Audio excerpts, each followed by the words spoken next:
খা খা বোমাই মরিচ নেওয়ার পরে এটাকে সুন্দর করে ভাঙি ভাঙে ঘ্রাণ নেই নিয়ে আবার রেখে দিই, ওই ঘ্রাণ এমনি নেই। এগুলো হচ্ছে নিনজা টেকনিক পানি উঠানোর। আমি কেমনে দেখাবো, এটা দেখো তো কি অবস্থা, এটা একবারে সব মাখাইছে একবারে। ওই কচুরির দাড়ির মতো যেটা থাকে ওইটা দিয়ে মূলত হচ্ছে যে এইগুলাকে মানে এইগুলা চারা দেওয়া হয়। আসসালামু আলাইকুম। খুব সকালবেলা আমরা আসছিলাম আজকে মরিচ গাছ লাগানোর জন্য। আমাদের এখানে আমরা প্রতি বছর হচ্ছে দেশি মরিচ গাছ লাগাই। এবার আমরা চিন্তা করছি যে অর্ধেক জায়গায় আমরা হচ্ছে দেশি মরিচ গাছ লাগাবো, অর্থাৎ ছোট মরিচ, আর বাকি অর্ধেক জায়গায় আমরা বোম্বাই মরিচ লাগাবো। এই জন্য হাট থেকে আমরা প্রায় এক ঝাঁকার মতো বোম্বাই মরিচের চারা কিনে নিয়ে আসছিলাম। এটা 2 দিন পর্যন্ত আমরা রেখে দিয়েছিলাম এই অবস্থায়। এই যে এখান দিয়ে কবুতরে খেয়ে ফেলছে এগুলারে।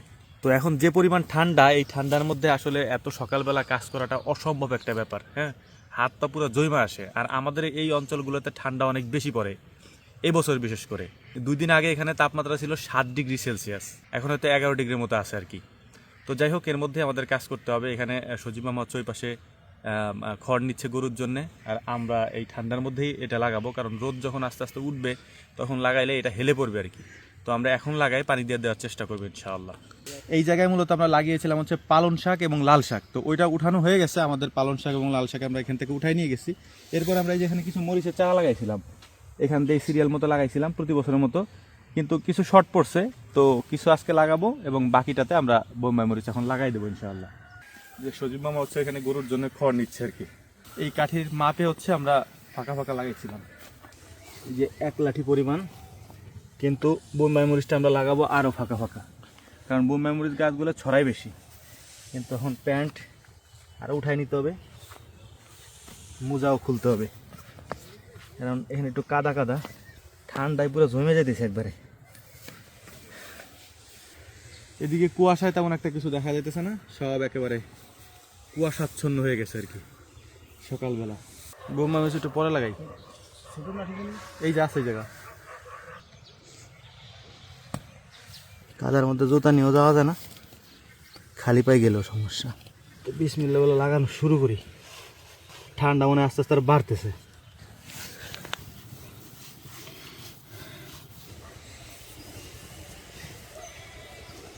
পা একেবারে বুট জুতো হয়ে গেছে। কবুতরগুলোর এত খাবার দেই বাড়ি, তারপরও পাথরে আসে।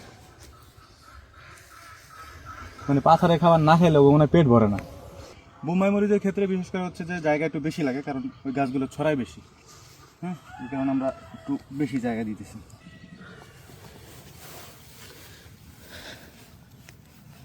বিসমিল্লাহ। তার পাও নীল হয়ে গেছে ঠান্ডায়।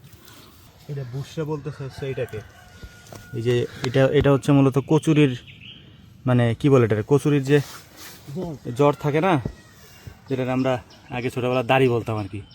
ওই কচুরির দাড়ির মতো যেটা থাকে ওইটা দিয়ে মূলত হচ্ছে যে এইগুলাকে মানে এইগুলা চারা দেওয়া হয়, এবং ওইটা সহ এটা উঠায় আনতে সুবিধা হয়। এই কারণে হচ্ছে এটারে আমরা আমাদের আঞ্চলিক ভাষায় ভুসরা বলি। তো এই ভুসরাটাকে আব্বা বলতেছে যে একটু উপরে রাখার জন্যে, পুরোটা যেন মাটির নিচে না দিয়ে দিই। এটা তো হয় কি, পানি দিলে যে পানি শোষণ ক্ষমতাটা থাকে, ওই ভুসরার উপরে পানি দিলে ওটা যেহেতু জালি ওটা একেবারে পুরোটা ছড়া যায় এবং মাটির নিচ পর্যন্ত চলে যায়। মোটামুটি লাগানো প্রায় শেষ, 1 পিলি আছে, কিন্তু ওই জায়গায় কোদাল দিয়ে কোপায় তারপরে লাগাইতে হবে, কারণ ওই পাশে মাটি শক্ত। সে পর্যন্ত আমরা পানি দেওয়ার ব্যবস্থা করি, কারণ পানি এখান থেকে আনতে গেলে বাড়ির থেকে অনেক দূর। এই জায়গায় সজীব আমার মেশিন আছে, এই মেশিন থেকে পানি উঠে এখন। এগুলো হচ্ছে নিনজা টেকনিক পানি উঠানোর।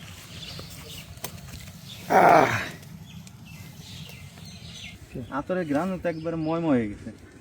এত ক্যাচ কি লাগাইছিলি সেই 6 মাস আগে? 6 মাস আগে আতর লাগাইছেন, এখন আছে।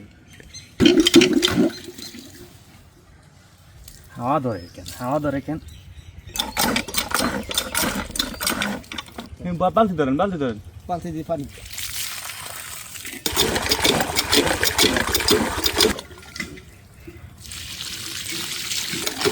এই পানি আনতে গেলে বাড়ি থেকে খবর হয়ে যেত। এত সময় লাগে আসতে? ও বাড়ি থেকে রুটি আর খেজুরের গুড় আনছে। খেজুরের গুড় দিয়ে আর রুটি দিয়ে মাখায় নিয়েছে একবারে। অবস্থা দেখো কি অবস্থা, কি করছে। আস্তে আস্তে আসবে না, পড়ছে কেমনে? আমি তো জানি না, মনে হয় অল্প একটু কাঁপছিল, মনে হয় বাসন রাখা পারি না বাটিতে।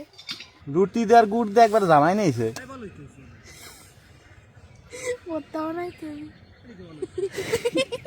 এইটা হচ্ছে আমাদের ওই যে লাল আটার রুটি। ইন্টারেস্টিং ব্যাপার হচ্ছে যে আমাদের সব থেকে বেশি বিক্রি হয় হচ্ছে লাল আটা। হ্যাঁ, এটা অনেকে জানেই না যে আমাদের লাল আটা আছে, কিন্তু তারপরে কেমনে কেমনে জানি দেখি আমরা সব থেকে বেশি অর্ডার আসে আমাদের লাল আটার। তো এটা হচ্ছে লাল আটার রুটি। মানে আমাদের যে গম চাষ করতে আপনারা দেখেন, ওই গম আমরা সরাসরি ভাঙায় ফেলি, ভাঙানোর পরে যে লাল আটাটা হয় এটা হচ্ছে সেই লাল আটা। আর এইটা খেজুরের গুড়। হ্যাঁ, একবারে অরিজিনাল খেজুরের গুড়। এই খেজুরের গুড় আমরা অনলাইনে দেই, কিন্তু সেক্ষেত্রে হচ্ছে যে খুব কম লোক জানে যে আমাদের খেজুরের গুড় আমরা অনলাইনে দিই। তবে ইনশাল্লাহ দেওয়ার চেষ্টা করব।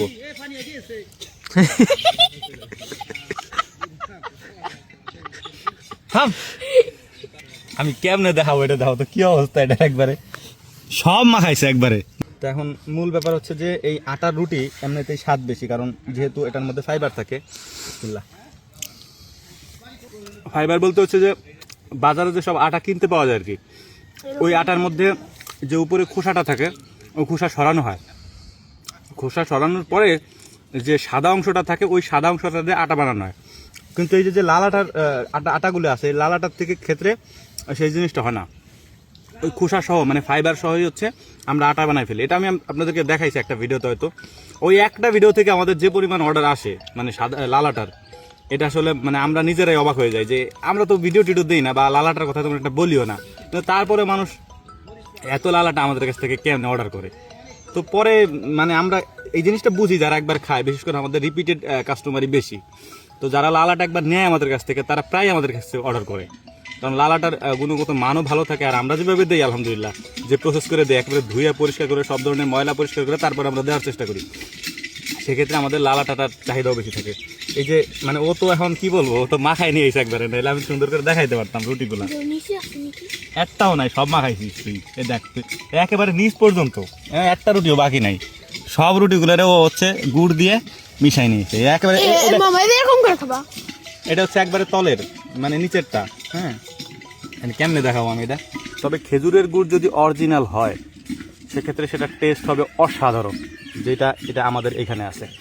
যদিও আমাদের খেজুরের গুড় খুবই অল্প পরিমাণে হয়, মানে আমরা যার থেকে আনি বা যে গাছের থেকে আমরা খেজুরের গুড় আনি বা রস আনি তাদের কাছে পরিমাণে খুবই অল্প, এবং দামটা একটু বেশি হওয়ার কারণে আমরা খুব অল্প পরিমাণে লোকদেরকে এটা দিতে পারি আলহামদুলিল্লাহ। তো যাই হোক, অনেক কথা বলছি, খাওয়া দাওয়া শেষ করে নি।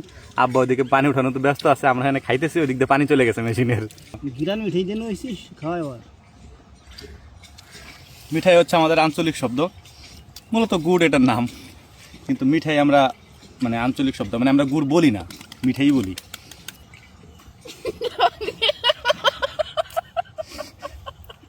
অবস্থা দেখো ওর।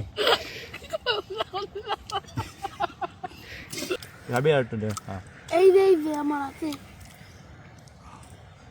খা খা।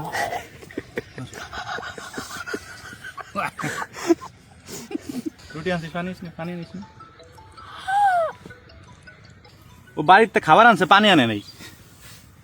ও জানে যে পানি আছে জায়গা। ও জানে ঘোড়ার ডিম। তো অথেন্টিক বানাই নিছে, বাড়ি মিলি ওর দাওয়া দিয়ে হেলে দেয়। সকাল সকাল কোদালের কাজ করলে আর শীত লাগে না, সব কাজে শীত লাগলেও কোদালের কাজে আর শীত না। 2-4টা কোপ দিলেই শরীর গরম হয়ে যাবে এমনি। এই যে কি কি রে? আখরোট। আরে এই যে আখরোট, এই যে আখরোট খাই দেন, আখরোট খা। লাগি কোথায় কোথায় লাই উঠে গেলাছি, একটু সময় দেন উঠানোর। মরিচ লাগানোর কাজ মোটামুটি আমাদের শেষ, মানে বোম্বাই মরিচ।